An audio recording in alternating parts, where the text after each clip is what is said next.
ဘာဝရဲ့ထိတွေ့မှုကိုကြိုက်နှစ်သက်တဲ့သူဆိုရင်တော့ဒီဗီဒီယိုကိုကြော်မသွားဖို့အကြံဉာဏ်ပြုပြရသည်ဗျဟုတ်ကဲ့မင်္ဂလာပါကျွန်တော်မာစတာဆက်ပါဆိုတော့ကျွန်တော်လူတိုင်းမှာအိမ်မက်ကိုစီရှိကြတယ်ဗျအဲ့ဒီအိမ်မက်တွေကမိမိရဲ့ကိုယ်ပိုင်ကဘာငယ်လေးတစ်ခုနေနဲ့မိသားစုဘဝအေးချမ်းလေးဖန်တီးဖို့အတွက်ကျွန်တော်တို့အချိန်ကောင်းလေးတစ်ခုကောင်းကြီးကိုလိုအပ်ပါတယ်အဲ့ဒီလိုကျွန်တော်တို့မိသားစုဘဝတွေဖန်တီးလို့ရအောင်လို့ကျွန်တော်ခြံကောင်းလေးတစ်ခုရှိဖို့တော့လိုအပ်မယ်ဗျဒီနေ့ခြံလေးကတော့ကျွန်တော်အနှစ်လာစူးစမ်းခဲ့တဲ့ကျွန်တော်ခြံလေးတစ်ခုကိုကျွန်တော်မိတ်ဆွေများကိုအယောင်းဝယ်တစ်ခုအနေနဲ့ပြုလုပ်ပေးပါမယ်ဗျအဲ့တော့ကျွန်တော်တို့ခြံက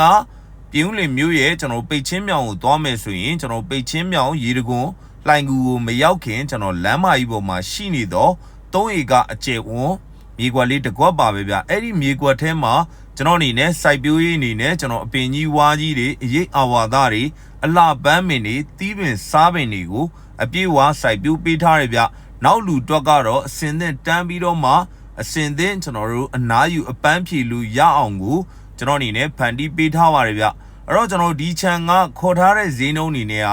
3,800ပဲခေါ်ထားပါတယ်ကျွန်တော်ပြောနေကြစကားလေးတစ်ခုရှိပါတယ်ကျွန်တော်ပိုင်ရှင်နဲ့ဓာတ်ရိုက်ဆိုတဲ့အတွက်ထိတ်တိုက်စိတ်ကြိုက်ဈေးစစ်လို့ရအောင်ဆောင်ရွက်ပေးမယ်ဆိုတဲ့စကားသည်ကျွန်တော်ကိုယ်တိုင်ပိုင်ရှင်ဖြစ်တဲ့အတွက်ကျွန်တော်မိတ်ဆွေများဝယ်ယူတဲ့အချိန်မှာစိတ်တိုင်းကြကျွန်တော်ဈေးနှုန်းလေးကိုညီနိုင်ဆောင်ရွက်ပေးပါမယ်အဲ့တော့ကျွန်တော် page ကိုဝင်ရောက်ကြည့်ရှုနေတဲ့အကျိုးဆောင်ကြီးများရှိခဲ့မယ်ဆိုရင်လည်းကျွန်တော်တို့ဝယ်ယူသူလာမယ်ဆိုရင်ပြလို့ရပါတယ်ကျွန်တော်တဦးတယောက်တည်းအကျိုးဆောင်ကရရှိနိုင်မဲ့အခွင့်အရေးလေးမလို့လက်လွတ်မခံရလျအောင်လို့မိတ်ဆက်ပေးလိုက်ခြင်းဖြစ်ပါတယ်ဆက်လက်ပြီးတော့မှကျွန်တော် channel လေးဘယ်လိုပြုပြင်ပြောင်းလဲထားလဲဆိုတာကိုကြည့်ရှုပေးပါခင်ဗျအားလုံးကိုကျေးဇူးများတင်ပါတယ်